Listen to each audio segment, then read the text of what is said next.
तुम तो बहुत ही होशियार निकले, पहले से ही बिगड़े हो। मजबूत से मजबूत इंसान को भी किसी के सहारे की जरूरत तो होती ही है ना। तुमने अब्बा के ऑफिस में जॉब शुरू कर दी, तुम टेनेंट रखने के लिए भी तैयार हो गए। वो मजीद हालात से लड़ नहीं सकता। अगर इतनी छुट्टियां करनी थी तो कम से कम अपनी गैर मौजूदगी में कोई अल्टरनेट रखना था ना। गुजरे वाक़े के बाद तारीख से कैसे नजर मिलाऊंगा? ये क्या कह रही है अम्मा? कौन सा हवाई जहाज मांग लिया? गाड़ी की बात की है मैंने। उस दिन तुमसे जिस तरीके से बात की मुझे नहीं करनी चाहिए थी। I am really sorry about this. हम बिल्कुल भी कंपैटिबल नहीं है। You are too different, I am too different. पता नहीं मैं किस जोन में थी जब मैंने तुमसे अपनी फीलिंग्स शेयर की। मिडिल क्लास की जिंदगानी में,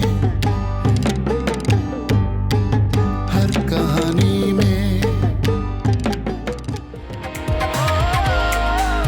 देखिए कॉमेडी ड्रामा मिडिल क्लास हर हफ्ते की रात 8 बजे सिर्फ सब टीवी पर।